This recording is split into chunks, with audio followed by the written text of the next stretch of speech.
Financial support ना होने करके, बेरोज़गारी होने करके नौजवान फिर नशे वाले पास नूं तुरना शुरू हो जाते हैं।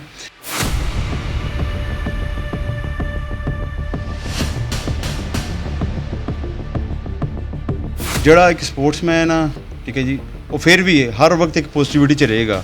ਬਿਕੋਜ਼ ਕੋਈ ਵੀ ਗੇਮ ਆ, ਤੁਸੀਂ ਨਸ਼ਾ ਕਰਕੇ ਉਹ ਗੇਮ ਦੇ ਵਿੱਚ ਸਕਸੈਸਫੁਲ ਨਹੀਂ ਹੋ ਸਕਦੇ ਹੋ।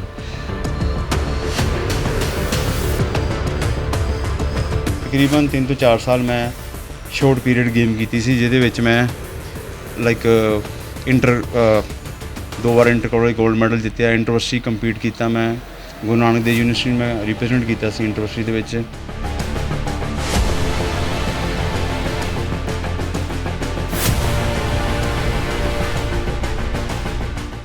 ਤੁਹਾਡੀ ਨੀਂਦ, ਤੁਹਾਡੀ ਡਾਈਟ, ਤੁਹਾਡਾ ਵਰਕਆਊਟ ਸਾਰਾ ਇੱਕ ਡਿਸਿਪਲਿਨ ਤਰੀਕੇ ਦੇ ਨਾਲ ਹੋਣਾ ਚਾਹੀਦਾ ਜੇ ਤੁਸੀਂ ਇੱਕ ਪ੍ਰੋਫੈਸ਼ਨਲ ਗੇਮ ਕਰਨੀ ਹੈ।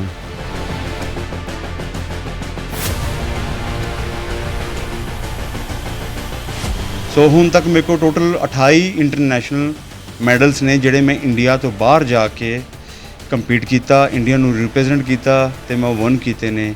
ਸੋ ਇਹਨਾਂ ਮੈਡਲਾਂ ਦੀ ਟੋਟਲਸ ਦੇ ਆਧਾਰ 'ਤੇ ਮੇਰਾ ਵਰਲਡ ਰਿਕਾਰਡ ਅੱਜ ਰਜਿਸਟਰਡ ਹੈ, ਹੋ ਗਿਆ ਹੈ ਇੰਟਰਨੈਸ਼ਨਲ ਬੁੱਕ ਆਫ ਰਿਕਾਰਡਸ ਦੇ ਵਿੱਚ।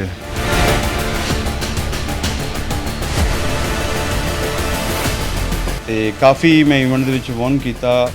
ਇਹ ਨਹੀਂ ਵੀ ਮੈਂ ਪਹਿਲਾਂ ਹੀ ਸ਼ੁਰੂ ਤੋਂ ਹੀ ਵਨ ਕਰਦਾ ਆ ਰਿਹਾ, ਮੈਂ ਕਾਫੀ ਸਾਰੇ ਇਵੈਂਟ ਖੇਡੇ ਨੇ ਜਿਨ੍ਹਾਂ ਦੇ ਵਿੱਚ ਮੈਂ ਪਹਿਲਾਂ ਟੌਪ 10 'ਚ ਵੀ ਨਹੀਂ ਆਉਣਾ ਸੀ।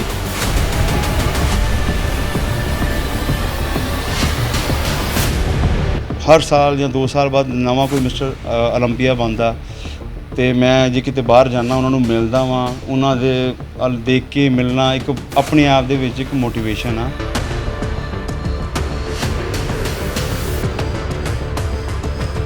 ਵਾਰੀ ਤਾਂ ਸਾਨੂੰ ਪਾਣੀ ਵੀ ਐਂਡ ਦੇ ਦਿਨਾਂ ਦੇ ਵਿੱਚ ਬੜਾ ਘੱਟ ਲੈਣਾ ਪੈਂਦਾ। ਸੋ ਉਸ ਦੌਰਾਨ ਕਈ ਵਾਰ ਸਾਨੂੰ ਇੱਦਾਂ ਦੀ ਪ੍ਰੋਬਲਮਸ ਆਉਂਦੀਆਂ ਵਾ, ਜਿਵੇਂ ਕਿ ਮੈਂ 2019 ਦੇ ਵਿੱਚ ਮੈਂ ਇੰਗਲੈਂਡ ਕੰਪੀਟ ਕਰਨ ਗਿਆ ਸੀ। ਸੋ ਉਸ ਟਾਈਮ 'ਤੇ ਮੈਂ ਸ਼ੂਗਰ ਵੀ ਨਹੀਂ ਲੈ ਰਿਹਾ ਸੀ ਅਤੇ ਸੋਲਟ ਵੀ ਬਹੁਤ ਥੋੜ੍ਹਾ ਲੈ ਰਿਹਾ ਸੀ, ਬਿਕੋਜ਼ ਮੈਂ 70 ਕਿਲੋ 'ਚ ਕੰਪੀਟ ਕਰਨਾ ਸੀ ਅਤੇ ਉਸ ਟਾਈਮ 'ਤੇ ਮੇਰਾ ਵੇਟ ਵੀ 70 ਕਿਲੋ ਸੀ। ਮੈਨੂੰ ਸੀ ਜੇ ਮੈਂ ਕੁਛ ਗਲਤ ਖਾਧਾ ਅਤੇ ਮੈਂ ਉੱਥੇ ਜਾ ਕੇ ਮੇਰਾ ਵੇਟ ਵੱਧ ਗਿਆ ਅਤੇ ਮੇਰੇ ਕੋਲ ਔਨ ਦਾ ਸਪੋਟ ਵੇਟ ਘੱਟ ਨਹੀਂ ਹੋਣਾ। ਸੋ ਇਸ ਦੌਰਾਨ ਜਿਵੇਂ ਮੈਂ ਇੱਥੋਂ ਫਲਾਈਟ ਲਈ, ਇੱਥੋਂ ਮੈਂ ਕਤਰ ਜਾਣਾ ਸੀ, ਕਤਰ ਤੋਂ ਮੈਂ UK ਜਾਣਾ ਸੀ। ਸੋ ਸ਼ੂਗਰ ਬਿਲਕੁਲ ਬੰਦ ਹੋਣ ਕਰਕੇ ਮੇਰਾ ਸ਼ੂਗਰ ਲੈਵਲ ਬਿਲਕੁਲ ਲੋ ਹੋ ਗਿਆ, ਜਿਹਦੇ ਕਰਕੇ ਮੈਂ ਲਾਈਕ ਫੇਂਟ ਹੋ ਗਿਆ ਸੀ ਏਅਰਪੋਰਟ 'ਤੇ।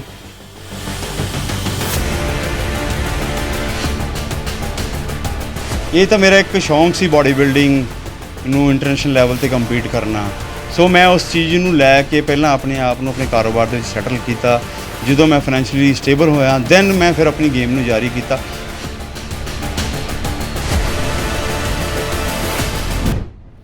ਸਤਿ ਸ਼੍ਰੀ ਅਕਾਲ। ਪੰਜਾਬੀ ਨੈਸ਼ਨਲ TV ਦੇਖ ਰਹੇ ਦਰਸ਼ਕਾਂ ਦਾ ਮੈਂ ਪ੍ਰਦੀਪ ਅਰੋੜਾ ਹਾਰਦਿਕ ਸਵਾਗਤ ਕਰਦਾ ਹਾਂ। ਦੋਸਤੋ, ਪੰਜਾਬ ਦੀ ਗੱਲ ਕਰੀਏ ਤਾਂ ਪੰਜਾਬ ਦੇ ਵਿੱਚ ਜਿੱਥੇ ਨਸ਼ੇ ਨੂੰ ਲੈ ਕੇ ਚਰਚਾਵਾਂ ਚੱਲਦੀਆਂ ਹਨ, ਉੱਥੇ ਪਿਛਲੇ ਦਿਨੀਂ ਇੱਕ ਉੜਤਾ ਪੰਜਾਬ ਨਾਮ ਦੀ ਫਿਲਮ ਵੀ ਬਣੀ ਸੀ, ਜਿਸ ਦੇ ਉੱਤੇ ਕਾਫੀ ਜ਼ਿਆਦਾ ਸਿਆਸਤ ਭਖਦੀ ਦਿਖਾਈ ਦਿੱਤੀ ਸੀ। ਉੱਥੇ ਜੇਕਰ ਪੰਜਾਬ ਦੇ ਗੱਭਰੂਆਂ ਦੀ ਗੱਲ ਕੀਤੀ ਜਾਵੇ ਤਾਂ ਪੰਜਾਬ ਦੇ ਵਿੱਚ ਟੈਲੈਂਟ ਦੀ ਕਮੀ ਵੀ ਨਹੀਂ ਹੈ।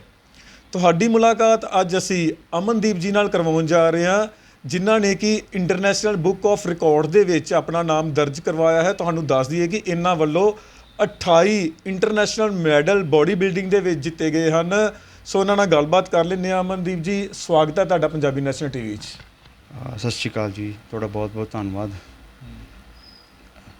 ਸੋ ਹਾਂਜੀ ਅਮਨ ਜੀ, ਕੀ ਕਹਿਣਾ ਚਾਹੁੰਦੇ ਹੋ, ਜਿਸ ਤਰ੍ਹਾਂ ਸ਼ੁਰੂਆਤ ਹੀ ਕੀਤੀ ਕਿ ਪੰਜਾਬ ਦੀ ਜੋ ਅੱਜ ਕੱਲ੍ਹ ਦੀ ਨੌਜਵਾਨੀ ਆ, ਉਹ ਵੀ ਕਿਤੇ ਨਾ ਕਿਤੇ ਨਸ਼ਿਆਂ ਦੇ ਵਿੱਚ ਫਸਦੀ ਜਾ ਰਹੀ ਹੈ, ਗੁਲਤਾਨ ਹੁੰਦੀ ਜਾ ਰਹੀ ਆ, ਤਾਂ ਕੀ ਕਹਿਣਾ ਚਾਹੁੰਦੇ ਹੋ ਤੁਸੀਂ? ਤੁਹਾਡਾ ਅੱਜ ਵਰਲਡ ਲੈਵਲ ਦੇ ਨਾਮ ਜਿਹੜਾ ਵਧੀਆ ਬੋਡੀ ਬਿਲਡਰਸ ਦੇ ਵਿੱਚ ਲਿਆ ਜਾਂਦਾ ਹੈ, ਕੀ ਕਹਿਣਾ ਚਾਹੁੰਦੇ ਉਹ ਨੌਜਵਾਨਾਂ ਨੂੰ ਵੀ ਜਿਹੜੇ ਅੱਜ ਦੇ ਸਮੇਂ ਦੇ ਵਿੱਚ ਨਸ਼ੇ ਵੱਲ ਜਿਨ੍ਹਾਂ ਦਾ ਰੁਝਾਨ ਵੱਧ ਰਿਹਾ, ਔਰ ਤੁਹਾਡੀ ਜ਼ਿੰਦਗੀ ਜਿਹੜੀ ਆ ਉਹ ਇੱਧਰ ਬੋਡੀ ਬਿਲਡਿੰਗ ਵੱਲ ਨੂੰ ਕਿਸ ਤਰ੍ਹਾਂ ਮੂਵ ਹੋਈ? ਦੇਖੋ ਜੀ, ਇਹ ਤੁਹਾਡੇ ਸਾਰਾ ਕੁਝ ਤੁਹਾਡੇ ਆਸ-ਪਾਸ ਦੇ ਮਾਹੌਲ 'ਤੇ ਡਿਪੈਂਡ ਕਰਦਾ, ਠੀਕ ਹੈ ਜੀ। ਅੱਜ ਕੱਲ੍ਹ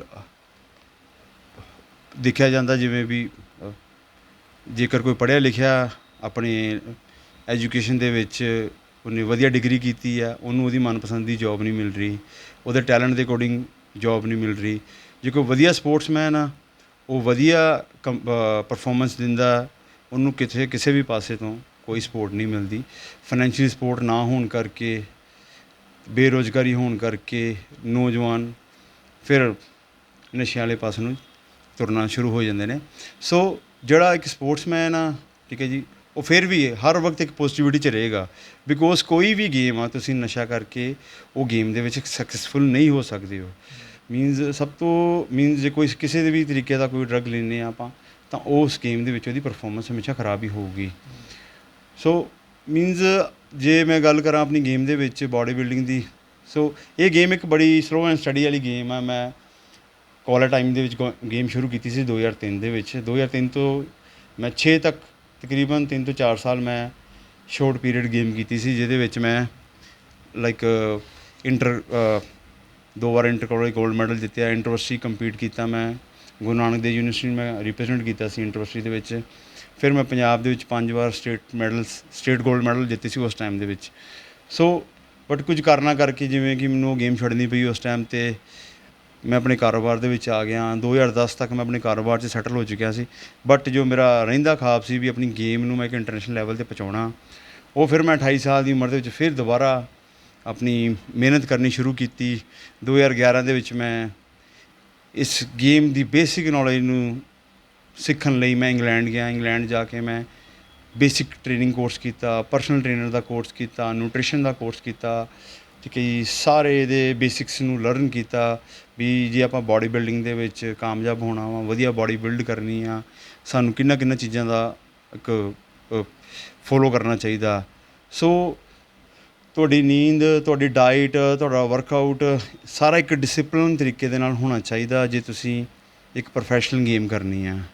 ਸੋ ਮੈਂ ਉਸੇ ਡਿਸਿਪਲਿਨ ਨੂੰ ਆਪਣਾ ਇੱਕ ਲਾਈਫ ਸਟਾਈਲ ਬਣਾਇਆ ਅਤੇ ਪਿਛਲੇ 10-12 ਸਾਲ ਤੋਂ ਮੈਂ ਕੰਟੀਨਿਊ ਉਸ ਡਿਸਿਪਲਿਨ 'ਤੇ ਹੈਗਾ। ਅਤੇ ਮੈਂ ਜਿਵੇਂ ਕਿ ਮੈਨੂੰ ਸ਼ੁਰੂ ਤੋਂ ਸੀ ਵੀ ਮੈਂ ਇੰਟਰਨੈਸ਼ਨਲ ਲੈਵਲ 'ਤੇ ਕੰਪੀਟ ਕਰਨਾ।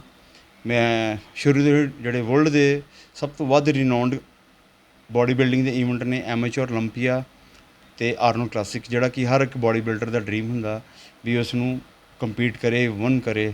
ਸੋ ਮੈਂ ਆਰਨੋਲਡ ਕਲਾਸਿਕ ਨੂੰ 4 ਵਾਰ ਕੰਪੀਟ ਕੀਤਾ, 2 ਵਾਰ ਸਪੇਨ ਦੇ ਵਿੱਚ, 1 ਵਾਰ ਇੰਗਲੈਂਡ ਦੇ ਵਿੱਚ ਅਤੇ 1 ਵਾਰੀ ਸਾਊਥ ਅਫਰੀਕਾ ਦੇ ਵਿੱਚ। ਹੁਣ ਤੱਕ ਮੇਰੇ ਕੋਲ ਆਰਨੋਲਡ ਕਲਾਸਿਕ ਦੇ ਵਿੱਚ 6 ਮੈਡਲ ਨੇ। ਫਿਰ ਮੈਂ ਐਮੇਚੋਰ ਓਲੰਪੀਆ ਦੇਸ਼ ਦੇ ਵਰਲਡ ਦੇ ਵੱਖ-ਵੱਖ ਦੇਸ਼ਾਂ 'ਚ ਕੰਪੀਟ ਕੀਤਾ, ਜਿਨ੍ਹਾਂ ਵਿੱਚ ਮੈਂ ਕੁਵੈਤ ਵੀ ਖੇਡਿਆ, ਸਪੇਨ ਵੀ ਖੇਡਿਆ, ਡੈਨਮਾਰਕ ਵੀ ਖੇਡਿਆ, ਇੰਗਲੈਂਡ ਵੀ ਖੇਡਿਆ, ਇਟਲੀ ਵੀ ਖੇਡਿਆ। ਅਤੇ ਐਮੇਚੋਰ ਓਲੰਪੀਆ ਦੇ ਵਿੱਚ ਮੇਰੇ ਕੋਲ ਟੋਟਲ 16 ਮੈਡਲ ਨੇ। ਸੋ ਉਸ ਤੋਂ ਬਾਅਦ ਮੈਂ ਬਿਗ ਮੈਨ ਕਲਾਸਿਕ ਸਪੇਨ ਖੇਡਿਆ ਸੀ, ਉੱਥੇ ਮੈਂ 5 ਮੈਡਲ ਵਿਨ ਕੀਤੇ। ਅਤੇ ਉਸ ਤੋਂ ਇਲਾਵਾ ਵੀ ਮੈਂ ਲਾਈਕ ਇੰਟਰਨੈਸ਼ਨਲ ਲੈਵਲ 'ਤੇ ਕੰਪੀਟ ਕੀਤਾ, ਵਿਨ ਕੀਤਾ। ਸੋ ਹੁਣ ਤੱਕ ਮੇਰੇ ਕੋਲ ਟੋਟਲ 28 ਇੰਟਰਨੈਸ਼ਨਲ ਮੈਡਲਸ ਨੇ, ਜਿਹੜੇ ਮੈਂ ਇੰਡੀਆ ਤੋਂ ਬਾਹਰ ਜਾ ਕੇ ਕੰਪੀਟ ਕੀਤਾ, ਇੰਡੀਆ ਨੂੰ ਰਿਪਰੈਜ਼ੈਂਟ ਕੀਤਾ ਅਤੇ ਮੈਂ ਵਿਨ ਕੀਤੇ ਨੇ।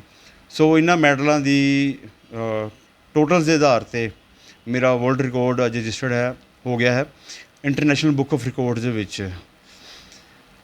ਸੋ ਅਮਨ ਜੀ, ਜਦੋਂ ਵਿਦੇਸ਼ੀ ਧਰਤੀ 'ਤੇ ਜਾ ਕੇ ਗੋਰਿਆਂ ਨੂੰ ਚਿੱਤ ਕਰਦੇ ਹੋ ਤਾਂ ਕਿੰਨੀ ਕੁ ਖੁਸ਼ੀ ਮਿਲਦੀ ਹੈ, ਔਰ ਪਰਿਵਾਰਕ ਮੈਂਬਰਾਂ ਨੂੰ ਕਿੰਨੀ ਕੁ ਖੁਸ਼ੀ ਹੁੰਦੀ ਹੈ? ਦੇਖੋ ਜੀ, ਇਹ ਇੱਕ ਲਾਈਕ ਆਪਣੇ ਆਪ ਦੇ ਵਿੱਚ ਜਦੋਂ ਅਸੀਂ ਸਟੇਜ 'ਤੇ ਕੰਪੀਟ ਕਰਦੇ ਹਾਂ ਅਤੇ ਬਹੁਤ ਸਾਰੇ ਗੋਰੇ ਮੇਰੇ ਫਰੈਂਡਸ ਵੀ ਬਣੇ ਨੇ ਕੰਪੀਟ ਕਰਦਿਆਂ।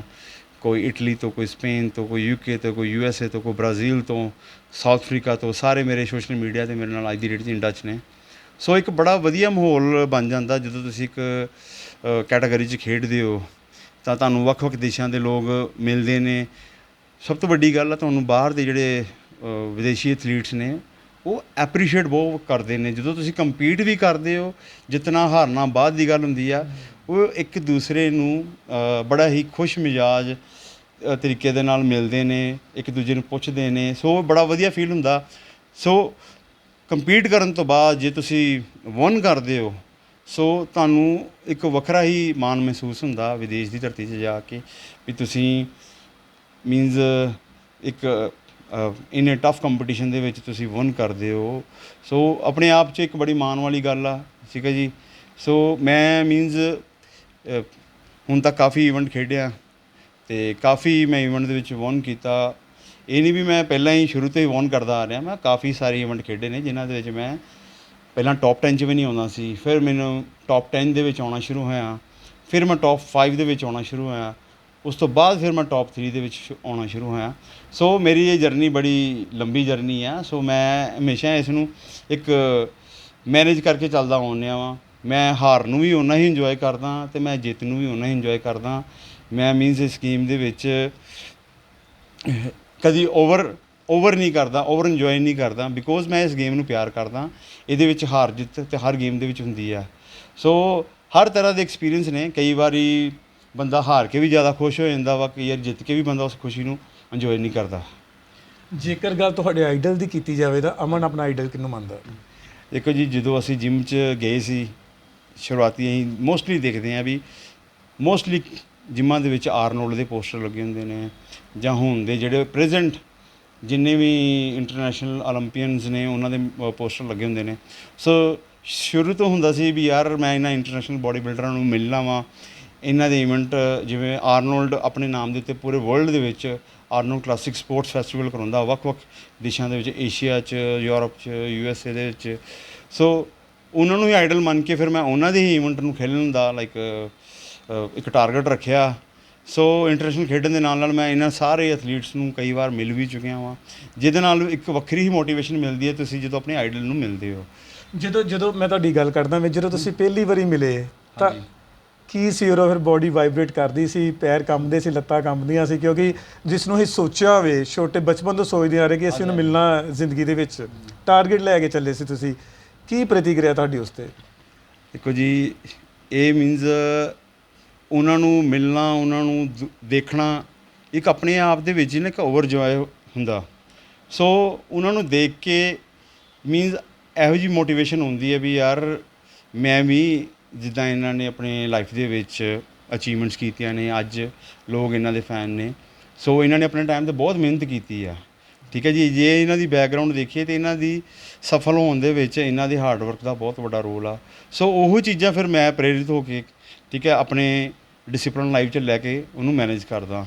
ਸੋ ਮੈਂ ਵੀ ਅੱਜ ਦੀ ਡੇਟ ਦੇ ਵਿੱਚ ਇਹੋ ਹੀ ਸੋਚ ਕੇ ਬੈਠਾ ਵੀ ਮੈਂ ਜਿੰਨਾ ਦੇਰ ਵੀ ਆਪਣੀ ਗੇਮ ਨੂੰ ਕਰ ਸਕਦਾ ਮੈਂ ਕਰਾਂਗਾ, ਇੱਕ ਡਿਸਿਪਲਿਨ ਲਾਈਫ ਦੇ ਵਿੱਚ ਰਹਿ ਕੇ। ਸੋ ਬੜਾ ਮਾਣ ਵਾਲੀ ਗੱਲ ਆ ਵੀ ਹੁਣ ਤੱਕ ਮੈਂ ਜਿੰਨੇ ਵੀ ਆਪਣੇ ਆਈਡਲ ਸੀ, ਹੁਣ ਤੱਕ ਜਿੰਨੇ ਵੀ ਹਰ ਸਾਲ ਜਾਂ 2 ਸਾਲ ਬਾਅਦ ਨਵਾਂ ਕੋਈ ਮਿਸਟਰ ਓਲੰਪੀਆ ਬਣਦਾ ਅਤੇ ਮੈਂ ਜੇ ਕਿਤੇ ਬਾਹਰ ਜਾਂਦਾ ਉਹਨਾਂ ਨੂੰ ਮਿਲਦਾ ਵਾਂ, ਉਹਨਾਂ ਦੇ ਦੇਖ ਕੇ ਮਿਲਣਾ ਇੱਕ ਆਪਣੇ ਆਪ ਦੇ ਵਿੱਚ ਇੱਕ ਮੋਟੀਵੇਸ਼ਨ ਆ। ਸੋ ਜਿਹੜਾ ਮੈਨੂੰ ਅੱਗੇ ਵਧਣ ਦੀ ਹਮੇਸ਼ਾ ਪ੍ਰੇਰਨਾ ਦਿੰਦੀ ਆ। ਅਮਨ ਜੀ, ਜੇਕਰ ਗੱਲ ਤੁਹਾਡੀ ਡਾਈਟ ਦੀ ਕਰੀਏ ਤਾਂ ਕੀ ਲੈਂਦੇ ਹੋ ਤੁਸੀਂ ਆਪਣੀ ਡਾਈਟ ਦੇ ਵਿੱਚ? ਡਾਈਟ ਦੇਖੋ ਜੀ,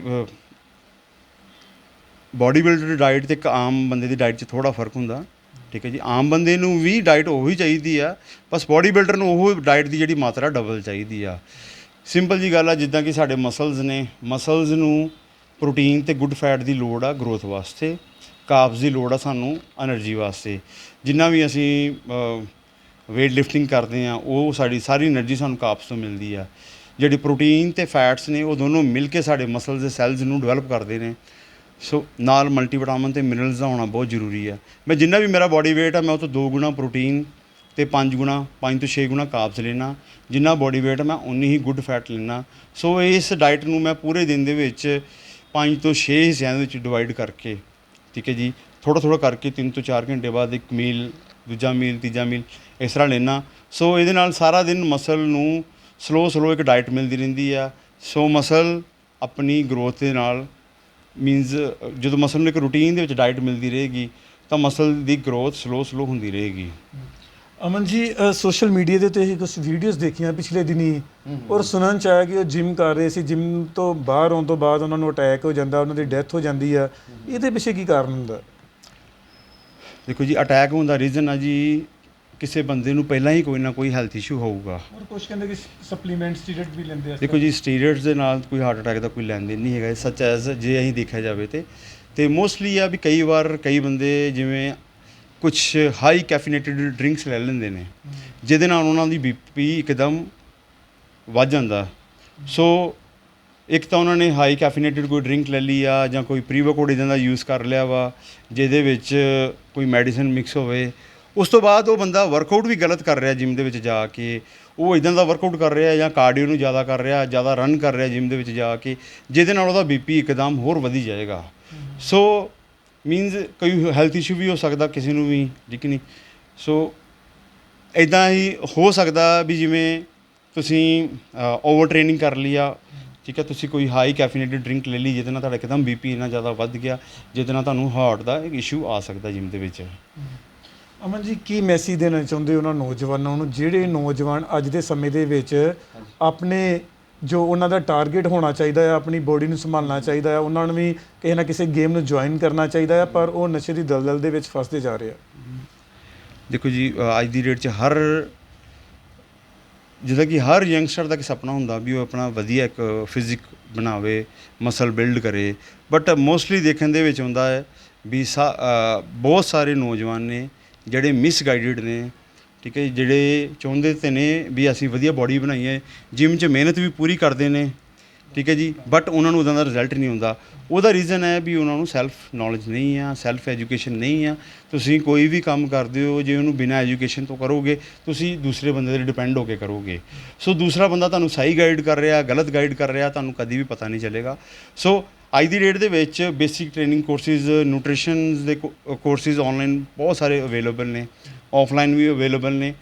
ਮੈਂ ਚਾਹੁੰਦਾ ਵੀ ਜਿਵੇਂ ਕੋਈ ਵੀ ਬੰਦਾ ਜਿਮ ਜਾਂਦਾ, ਇਹਨਾਂ ਬੇਸਿਕਸ ਟ੍ਰੇਨਿੰਗ ਕੋਰਸਿਸ ਨੂੰ, ਨਿਊਟ੍ਰੀਸ਼ਨ ਕੋਰਸਿਸ ਨੂੰ ਜ਼ਰੂਰ ਕਰਨ। ਜਦੋਂ ਉਹ ਇੱਕ ਸੈਲਫ ਐਜੂਕੇਟ ਹੋ ਜਾਊਗਾ, ਦੈਨ ਉਹ ਕਦੀ ਵੀ ਗਲਤ ਟ੍ਰੇਨਿੰਗ ਨਹੀਂ ਕਰੂਗਾ, ਗਲਤ ਡਾਈਟ ਨਹੀਂ ਖਾਊਗਾ, ਕਿਸੇ ਦੇ ਕਹਿਣ 'ਤੇ ਕਦੀ ਵੀ ਕੁਛ ਵੀ ਮੀਨਸ ਗਲਤ ਖਾਣ ਵੱਲ ਨਹੀਂ ਜਾਏਗਾ। ਸੋ ਬੇਸਿਕ ਨੌਲੇਜ ਦਾ ਹੋਣਾ ਬਹੁਤ ਜ਼ਰੂਰੀ ਆ। ਸੋ ਮੈਂ ਇਹੋ ਹੀ ਕਹੂੰਗਾ ਸਾਰਿਆਂ ਨੂੰ, ਇਹਨਾਂ ਚੀਜ਼ਾਂ ਦੇ ਵਿੱਚ ਬਹੁਤ ਧਿਆਨ ਦਿਓ, ਜ਼ਰੂਰੀ ਆ ਤੁਹਾਡੇ ਸਾਰਿਆਂ ਦੇ ਲਈ। ਅਮਨ ਜੀ, ਕਦੀ ਤੁਹਾਡੀ ਲਾਈਫ ਦੇ ਵਿੱਚ ਕੋਈ ਇਸ ਤਰ੍ਹਾਂ ਦਾ ਇਨਸੀਡੈਂਟ ਹੋਇਆ ਕਿ ਤੁਸੀਂ ਡਾਈਟ ਦੇ ਵਿੱਚ ਕੋਈ ਜਾਂ ਥੋੜਾ ਘੱਟ ਲੈ ਲਿਆ ਹੋਵੇ ਜਾਂ ਕੁਝ ਵੱਧ ਲੈ ਲਿਆ ਹੋਵੇ? ਦੇਖੋ, ਕਈ ਵਾਰ ਦੇਖੋ ਜੀ, ਮੰਨ ਲਓ ਵੀ ਅਸੀਂ ਕਿਸੇ ਦਿਨ ਕਾਰਬਸ ਘੱਟ ਖਾਂਦੇ ਆ, ਸੋ ਉਹਦਾ ਇਫੈਕਟ ਸਾਡਾ ਨੈਕਸਟ ਡੇ ਜਾ ਕੇ ਮਿਲਦਾ ਸਾਨੂੰ। ਵੀ ਜੇ ਅਸੀਂ ਅੱਜ ਕਾਰਬਸ ਘੱਟ ਖਾਵਾਂਗੇ, ਡੇਲੀ ਰੂਟੀਨ ਦੇ ਹਿਸਾਬ ਨਾਲ ਨਹੀਂ ਖਾਂਦੇ, ਤਾਂ ਉਹਦਾ ਇਫੈਕਟ ਅਗਲੇ ਦਿਨ ਪੈਂਦਾ, ਤੁਹਾਡਾ એનર્ਜੀ ਲੈਵਲ ਘੱਟ ਰਹੂਗਾ। ਕਾਰਬਸ ਸਾਡੇ એનર્ਜੀ ਸੋਰਸ ਨੇ। ਜੇ ਅਸੀਂ ਪ੍ਰੋਟੀਨ ਨਹੀਂ ਖਾਂਦੇ ਅੱਜ, ਠੀਕ ਹੈ ਜੀ, ਤਾਂ ਮਸਲ ਇੱਕ ਰੂਟੀਨ ਮਾਤਰਾ ਦੇ ਵਿੱਚ ਜਿੰਨੀ ਪ੍ਰੋਟੀਨ ਸਾਨੂੰ ਚਾਹੀਦੀ ਹੈ, ਜੇ ਨਹੀਂ ਖਾਂਦੇ ਆ, ਸਾਡਾ ਮਸਲ ਗਰੋਥ ਦੀ ਜਗ੍ਹਾ ਫਟੀਗ ਹੋਣਾ ਸ਼ੁਰੂ ਹੋ ਜਾਊਗਾ। ਸੋ ਇਸ ਚੀਜ਼ ਨੂੰ ਲੈ ਕੇ ਮੈਂ ਸ਼ੁਰੂ ਤੋਂ ਹੀ ਇੱਕ ਬੈਲੈਂਸ ਡਾਈਟ ਨੂੰ ਫੋਕਸ ਕਰਦਾ ਆ ਰਿਹਾ। ਸੋ ਜੇ ਮੈਨੂੰ ਲੱਗੇ ਵੀ ਮੇਰੀ ਡਾਈਟ ਕਿਤੋਂ ਮਿਸ ਹੁੰਦੀ ਆ, ਫਿਰ ਮੈਂ ਉਹਦੀ ਜਗ੍ਹਾ ਆਪਣਾ ਸਬਸਟੀਟਿਊਟ ਜਿਵੇਂ ਪ੍ਰੋਟੀਨ ਸਪਲੀਮੈਂਟਸ ਐਡ ਕਰ ਲੈਣਾ। ਸੋ ਮੈਂ ਕੋਸ਼ਿਸ਼ ਇਹੀ ਕਰਦਾ ਵੀ ਮੇਰੀ ਕਦੀ ਵੀ ਡਾਈਟ ਨਾ ਮਿਸ ਹੋਵੇ। ਤਾਂ ਅਮਨ ਜੀ, ਕਦੀ ਇਸ ਤਰ੍ਹਾਂ ਹੋਇਆ ਕਿ ਕੰਪੀਟੀਸ਼ਨ ਹੋਵੇ ਤੁਹਾਡਾ, ਤਾਂ ਉਧਰੋਂ ਕਿਤੇ ਬੋਡੀ ਦੇ ਵਿੱਚ ਕਿਸੇ ਨਾ ਕਿਸੇ ਤਰ੍ਹਾਂ ਦੀ ਕੋਈ ਘਾਟ ਆ ਗਈ ਹੋਵੇ, ਤਾਂ ਤੁਹਾਨੂੰ ਕੋਈ ਮੁਸ਼ਕਲ ਦਾ ਸਾਹਮਣਾ ਕਰਨਾ ਪਿਆ ਹੋਵੇ? ਦੇਖੋ, ਜਦੋਂ ਅਸੀਂ ਕੰਪੀਟ ਕਰਦੇ ਹਾਂ ਤਾਂ ਉਸ ਟਾਈਮ 'ਤੇ ਡਾਈਟ ਦਾ ਬਹੁਤ ਜ਼ਿਆਦਾ ਪਰਹੇਜ਼ ਕਰਨਾ ਪੈਂਦਾ। ਸਾਨੂੰ ਸ਼ੂਗਰ ਬਿਲਕੁਲ ਅਵੋਇਡ ਕਰਨੀ ਪੈਂਦੀ ਆਪਣੀ ਡਾਈਟ ਦੇ ਵਿੱਚ। ਸੋ ਸਾਲਟ ਨੂੰ ਵੀ ਬੜੀ ਲਿਮਿਟ ਮਾਤਰਾ ਦੇ ਵਿੱਚ ਲੈਣਾ ਹੁੰਦਾ ਬੇਸਿਕ, ਅਤੇ ਕਈ ਵਾਰੀ ਤਾਂ ਸਾਨੂੰ ਪਾਣੀ ਵੀ ਐਂਡ ਦੇ ਦਿਨਾਂ ਦੇ ਵਿੱਚ ਬੜਾ ਘੱਟ ਲੈਣਾ ਪੈਂਦਾ। ਸੋ ਉਸ ਦੌਰਾਨ ਕਈ ਵਾਰ ਸਾਨੂੰ ਇੱਦਾਂ ਦੀ ਪ੍ਰੋਬਲਮਸ ਆਉਂਦੀਆਂ ਵਾ, ਜਿਵੇਂ ਕਿ ਮੈਂ 2019 ਦੇ ਵਿੱਚ ਮੈਂ ਇੰਗਲੈਂਡ ਕੰਪੀਟ ਕਰਨ ਗਿਆ ਸੀ। ਸੋ ਉਸ ਟਾਈਮ 'ਤੇ ਮੈਂ ਸ਼ੂਗਰ ਵੀ ਨਹੀਂ ਲੈ ਰਿਹਾ ਸੀ ਅਤੇ ਸਾਲਟ ਵੀ ਬਹੁਤ ਥੋੜ੍ਹਾ ਲੈ ਰਿਹਾ ਸੀ, ਬਿਕੋਜ਼ ਮੈਂ 70 ਕਿਲੋ 'ਚ ਕੰਪੀਟ ਕਰਨਾ ਸੀ ਅਤੇ ਉਸ ਟਾਈਮ 'ਤੇ ਮੇਰਾ weight ਵੀ 70 ਕਿਲੋ ਸੀ। ਮੈਨੂੰ ਸੀ ਜੇ ਮੈਂ ਕੁਝ ਗਲਤ ਖਾਧਾ ਅਤੇ ਮੈਂ ਉੱਥੇ ਜਾ ਕੇ ਮੇਰਾ weight ਵੱਧ ਗਿਆ ਅਤੇ ਮੇਰੇ ਕੋਲ ਔਨ ਦਾ ਸਪੋਟ weight ਘੱਟ ਨਹੀਂ ਹੋਣਾ। ਸੋ ਇਸ ਦੌਰਾਨ ਜਿਵੇਂ ਮੈਂ ਇੱਥੋਂ ਫਲਾਈਟ ਲਈ, ਇੱਥੋਂ ਮੈਂ ਕਤਰ ਜਾਣਾ ਸੀ, ਕਤਰ ਤੋਂ ਮੈਂ UK ਜਾਣਾ ਸੀ। ਸੋ ਸ਼ੂਗਰ ਬਿਲਕੁਲ ਬੰਦ ਹੋਣ ਕਰਕੇ ਮੇਰਾ ਸ਼ੂਗਰ ਲੈਵਲ ਬਿਲਕੁਲ ਲੋ ਹੋ ਗਿਆ, ਜਿਹਦੇ ਕਰਕੇ ਮੈਂ ਫੇਂਟ ਹੋ ਗਿਆ ਸੀ ਏਅਰਪੋਰਟ 'ਤੇ। ਸੋ ਜਦੋਂ ਮੈਨੂੰ ਹੋਸ਼ ਆਈ, ਮੈਂ ਦੇਖਿਆ ਵੀ ਮੈਂ ਹੌਸਪੀਟਲ ਦੇ ਏਅਰਪੋਰਟ ਦੇ ਹੌਸਪੀਟਲ 'ਚ ਐਡਮਿਟ ਸੀ। ਫਿਰ ਉਹਨਾਂ ਕੋਲ ਮੈਂ ਥੋੜ੍ਹਾ ਜਿਹਾ ਆਪਣਾ ਜਦੋਂ ਹੋਸ਼ ਆਉਣ 'ਤੇ ਮੈਂ ਦੱਸਿਆ ਵੀ ਮੈਂ ਆਪਣਾ ਸ਼ੂਗਰ ਅਤੇ ਸੋਡੀਅਮ ਲੈਵਲ ਬਿਲਕੁਲ ਕੰਟਰੋਲ ਕੀਤਾ ਆ। ਸੋ ਮੈਂ ਥੋੜ੍ਹਾ ਉਸ ਟਾਈਮ 'ਤੇ ਸ਼ੂਗਰ ਸੋਡੀਅਮ ਲੈ ਕੇ ਦੁਬਾਰਾ ਆਪਣੇ ਆਪ ਨੂੰ ਰਿਕਵਰ ਕਰਕੇ, ਮੇਰੀ ਫਲਾਈਟ ਵੀ ਮਿਸ ਹੋ ਗਈ ਸੀ, ਬਟ ਕਤਰ ਏਅਰਲਾਈਨਸ ਨੇ ਮੇਰੀ ਹੈਲਪ ਕੀਤੀ, ਮੈਨੂੰ ਨਵੀਂ ਫਲਾਈਟ ਦੀ ਟਿਕਟਸ ਦਿੱਤੀਆਂ। ਫਿਰ ਮੈਂ ਆਪਣੇ ਈਵੈਂਟ 'ਤੇ ਪਹੁੰਚਿਆ, ਉੱਥੇ ਮੈਂ weighing ਦਿੱਤੀ ਆਪਣੀ, ਕੰਪੀਟ ਕੀਤਾ। ਸੋ ਉਸ ਤੋਂ ਇਲਾਵਾ ਵੀ ਇੱਕ ਵਾਰੀ ਮੈਂ ਸਪੇਨ ਖੇਡਣ ਗਿਆ ਸੀ। ਸੋ ਜਿਵੇਂ ਕਿ ਮੇਰਾ ਸਾਰਾ ਕੁਛ ਬੁੱਕ ਹੋ ਚੁੱਕਿਆ ਸੀ, ਰਜਿਸਟ੍ਰੇਸ਼ਨ ਹੋ ਚੁੱਕੀ ਸੀ ਮੇਰੇ ਈਵੈਂਟ ਦੀ, ਟਿਕਟਸ ਬੁੱਕ ਸਨ, ਹੋਟਲ ਬੁੱਕ ਸਨ ਸਾਰੇ। ਤਾਂ ਹਾਂ, ਕੰਪੀਟੀਸ਼ਨ ਤੋਂ 1 ਵੀਕ ਪਹਿਲਾਂ ਮੇਰਾ ਮਸਲ ਟੀਅਰ ਹੋ ਗਿਆ ਸੀ ਅੱਪਰ ਲੋਅਰ ਬੈਕ ਦਾ। ਸੋ ਉਸ ਟਾਈਮ 'ਤੇ ਵੀ ਮੇਰੇ ਕੋਲ 2 ਹੀ ਆਪਸ਼ਨ ਸੀ, ਜਾਂ ਤਾਂ ਮੈਂ ਕੁਇਟ ਕਰ ਦਿੰਦਾ ਅਤੇ ਜਾਂ ਮੈਂ ਐਜ਼ ਇੰਜਰੀ ਦੇ ਵਿੱਚ ਹੀ ਖੇਡਦਾ। ਸੋ ਮੈਂ ਉਸ ਟਾਈਮ ਵੀ ਆਪਣੇ ਆਪ ਨੂੰ ਮੋਟੀਵੇਟ ਕਰਕੇ ਇੰਜਰੀ ਦੇ ਵਿੱਚ ਹੀ ਖੇਡਣ ਦਾ ਪਲਾਨ ਕੀਤਾ। ਮੈਂ ਖੇਡਿਆ ਤਾਂ ਜ਼ਰੂਰ ਉੱਥੇ ਹੀ ਸਪੇਨ ਦੇ ਵਿੱਚ, ਮੈਂ 4 ਮੈਡਲ ਵੀ ਵਿਨ ਕੀਤੇ, ਬਟ ਮੇਰੀ ਮੈਡੀਕਲ ਕੰਡੀਸ਼ਨ ਉਸ ਟਾਈਮ 'ਤੇ ਇੰਨੀ ਖਰਾਬ ਹੋ ਗਈ ਸੀ ਵੀ ਮੈਨੂੰ ਨੈਕਸਟ ਡੇ ਹੀ ਸਪੇਨ ਦੇ ਬਾਰਸਲੋਨਾ ਵਿੱਚ ਹੌਸਪੀਟਲ 'ਚ ਐਡਮਿਟ ਹੋਣਾ ਪਿਆ। ਸੋ ਉੱਥੋਂ ਫਿਰ ਮੈਨੂੰ ਜਲਦੀ ਵਾਪਸ ਇੰਡੀਆ 'ਚ ਆ ਕੇ ਆਪਣੇ ਮਸਲ ਦਾ ਆਪਰੇਟ ਕਰਾਉਣਾ ਪਿਆ। ਸੋ ਇਹ ਈਜ਼ੀ ਨਹੀਂ ਹੈ ਇੰਟਰਨੈਸ਼ਨਲ ਲੈਵਲ 'ਤੇ ਕੰਪੀਟ ਕਰਨਾ, ਕਿਸੇ ਦੂਸਰੀ ਕੰਟਰੀ ਦੇ ਵਿੱਚ ਜਾਣਾ। ਕਈ ਵਾਰ ਜੈਟ ਲੈਗ ਦੀ ਪ੍ਰੋਬਲਮ ਹੁੰਦੀ, 8 ਤੋਂ 10 ਘੰਟੇ ਦਾ ਸਫ਼ਰ ਹੋਣ ਕਰਕੇ ਫਿਰ ਏਅਰਪੋਰਟ 'ਤੇ ਤੁਹਾਨੂੰ ਸਭ ਤੋਂ 3 ਤੋਂ 4 ਘੰਟੇ ਇਮੀਗ੍ਰੇਸ਼ਨ ਦੇ ਵਿੱਚ ਫੇਸ ਕਰਨੇ ਪੈਂਦੇ ਨੇ। ਸੋ ਇੱਕ ਬੋਡੀ ਬਿਲਡਰ ਦਾ ਜਿਹੜਾ ਲਾਸਟ ਕੰਪਲੀਟ ਟਾਈਮ ਹੁੰਦਾ, ਉਸ ਟਾਈਮ ਦੇ ਉਹਦੇ ਵਿੱਚ ਐਨਰਜੀ ਲੈਵਲ ਲੋ ਹੁੰਦਾ। ਸੋ ਉਹਨੂੰ ਕਿਸੇ ਵੀ ਖੇਚਲ ਨੂੰ ਜਦੋਂ ਫੇਸ ਕਰਦਾ, ਜਿਹਦੇ ਕਰਕੇ ਉਹ ਲਾਈਕ ਉਹਦੀ ਪਰਫਾਰਮੈਂਸ ਦੇ ਉੱਤੇ ਫ਼ਰਕ ਪੈਂਦਾ। ਫਿਰ ਵੀ ਮੈਂ ਆਪਣੀ ਇਸ ਆਪਣੇ ਰੂਟੀਨ ਨੂੰ ਜਾਰੀ ਰੱਖਿਆ। ਸੋ ਇਹਨਾਂ ਚੀਜ਼ਾਂ ਨੂੰ ਮੈਂ ਫੇਸ ਕਰਦਾ ਰਹਿਣਾ। ਇਹ ਹੁਣ ਮੇਰੇ ਲਾਈਕ ਗੇਮ ਦਾ ਇੱਕ ਹਿੱਸਾ ਹੀ ਨੇ। ਹਾਂ, ਹੁਣ ਇਹ ਪਾਰਟ ਆਫ ਗੇਮ ਬਣ ਚੁੱਕੀਆਂ ਨੇ ਅਤੇ ਮੈਂ ਇਹਨਾਂ ਚੀਜ਼ਾਂ ਨੂੰ ਲੈ ਕੇ ਹੀ ਚੱਲਦਾ ਹਮੇਸ਼ਾ। ਅਤੇ ਫਰਦਰ ਮੈਂ ਲਾਈਕ ਜਿਵੇਂ ਕੰਪੀਟ ਕਰ ਰਿਹਾ, ਮੈਂ ਆਪਣੇ ਦੇਸ਼ ਦਾ ਨਾਂ, ਆਪਣੀ ਕੌਮ ਦਾ ਨਾਮ, ਠੀਕ ਹੈ ਜੀ, ਹਰ ਜਗ੍ਹਾ ਮੈਂ ਫੇਮਸ ਕਰ ਰਿਹਾ। ਜੀ ਇੰਨੇ ਮੈਡਲਸ ਲਿਆਂਦੇ ਆ, ਹਾਂਜੀ। ਵਿਦੇਸ਼ੀ ਧਰਤੀ 'ਤੇ ਜਾ ਕੇ ਤੁਸੀਂ ਗੋਰਿਆਂ ਨੂੰ ਚਿੱਤ ਕਰਦੇ ਰਹੇ ਹੋ, ਤਾਂ ਸਰਕਾਰ ਵੱਲੋਂ ਕਿਸ ਤਰ੍ਹਾਂ ਦਾ ਰਿਸਪੌਂਸ ਰਹਿੰਦਾ? ਦੇਖੋ ਜੀ, ਪਹਿਲੀ ਗੱਲ ਤਾਂ ਇੱਥੇ ਜੇ ਪਹਿਲਾਂ ਬਹੁਤ ਸਾਰੇ ਐਥਲੀਟਸ ਨੇ ਜਿਹੜੇ ਸਰਕਾਰ ਤੋਂ ਆਸਾਂ ਲਾ ਕੇ ਉਮੀਦਾਂ ਖ਼ਤਮ ਕਰ ਚੁੱਕੇ ਨੇ। ਸੋ ਮੈਂ ਇਹਨਾਂ ਚੀਜ਼ਾਂ ਨੂੰ ਦੇਖਿਆ, ਫਿਰ ਮੈਂ ਆਪਣੇ ਆਪ ਨੂੰ ਸੈਲਫ ਡਿਪੈਂਡ ਕਰਨ ਦਾ ਸੋਚਿਆ ਵੀ ਪਹਿਲਾਂ ਮੈਂ ਆਪਣੇ ਆਪ ਨੂੰ ਸੈਲਫ ਡਿਪੈਂਡ ਕਰੂੰਗਾ। ਜਿਹੜੀ ਮੇਰੇ ਕੋਲ ਐਕਸਟਰਾ ਇਨਕਮ ਹੋਊਗੀ ਮੇਰੇ ਪਰਿਵਾਰ ਚਲਾਉਣ ਤੋਂ ਇਲਾਵਾ, ਮੈਂ ਉਹਦੇ ਨਾਲ ਹੀ ਗੇਮ ਕਰੂੰਗਾ। ਸੋ ਮੈਂ ਆਪਣੇ ਫਾਈਨੈਂਸ਼ੀਅਲ ਸੋਰਸ ਵੀ ਖੁਦ ਪੈਦਾ ਕੀਤੇ, ਇਸੇ ਕਰਕੇ ਵੀ ਮੈਂ ਕਿਸੇ ਤੋਂ ਹੈਲਪ ਦੀ ਉਮੀਦ ਨਹੀਂ ਰੱਖ ਸਕਦਾ। ਜੋ ਹਾਲਾਤ ਇਸ ਟਾਈਮ ਸਾਡੇ ਪੰਜਾਬ ਦੇ ਵਿੱਚ ਨੇ, ਦੇਸ਼ ਦੇ ਵਿੱਚ ਨੇ, ਇੱਥੇ ਟੈਲੈਂਟ ਨੂੰ ਕੋਈ ਨਹੀਂ ਪੁੱਛਦਾ। ਸੋ ਇਹ ਤਾਂ ਮੇਰਾ ਇੱਕ ਸ਼ੌਂਕ ਸੀ, ਬਾਡੀ ਬਿਲਡਿੰਗ ਨੂੰ ਇੰਟਰਨੈਸ਼ਨਲ ਲੈਵਲ 'ਤੇ ਕੰਪੀਟ ਕਰਨਾ। ਸੋ ਮੈਂ ਉਸ ਚੀਜ਼ ਨੂੰ ਲੈ ਕੇ ਪਹਿਲਾਂ ਆਪਣੇ ਆਪ ਨੂੰ ਆਪਣੇ ਕਾਰੋਬਾਰ ਦੇ ਵਿੱਚ ਸੈਟਲ ਕੀਤਾ। ਜਦੋਂ ਮੈਂ ਫਾਈਨੈਂਸ਼ੀਅਲੀ ਸਟੇਬਲ ਹੋਇਆ, ਦੈਨ ਮੈਂ ਫਿਰ ਆਪਣੀ ਗੇਮ ਨੂੰ ਜਾਰੀ ਕੀਤਾ। ਮੈਂ ਉਹੀ ਆਪਣੇ ਪੇਰੈਂਟਸ ਦੀ ਸਪੋਰਟ ਨਾਲ, ਠੀਕ ਨਹੀਂ, ਆਪਣੇ ਕਾਰੋਬਾਰ ਦੇ ਨਾਲ, ਉਹਨਾਂ ਦੇ ਸੋਰਸਿਸ ਦੇ ਨਾਲ ਇੰਟਰਨੈਸ਼ਨਲ ਲੈਵਲ 'ਤੇ ਅਚੀਵ ਕੀਤਾ। ਅੱਜ ਤੱਕ ਤਾਂ ਜੇ ਗੱਲ ਕਰੋ ਸਪੋਰਟ ਦੀ, ਅੱਜ ਤੱਕ ਕਦੀ ਵੀ ਕਿਸੇ ਸਰਕਾਰ ਨੇ ਮੈਨੂੰ ਮਾਨ ਸਨਮਾਨ ਵੀ ਨਹੀਂ ਦਿੱਤਾ, ਜਦ ਕਿ ਮੈਂ ਪਹਿਲਾ ਪੰਜਾਬੀ ਹਾਂ ਜਿਹੜਾ ਇੰਟਰਨੈਸ਼ਨਲ ਲੈਵਲ 'ਤੇ ਇੰਨੇ ਮੈਡਲਸ ਵਿਨ ਕਰ ਚੁੱਕਿਆ, ਪਹਿਲਾ ਇੰਡੀਅਨ ਆ ਜਿਹੜਾ ਇੰਟਰਨੈਸ਼ਨਲ ਲੈਵਲ 'ਤੇ ਇੰਨੇ ਮੈਡਲ ਵਿਨ ਕਰ ਚੁੱਕਿਆ। ਧੰਨਵਾਦ ਜੀ।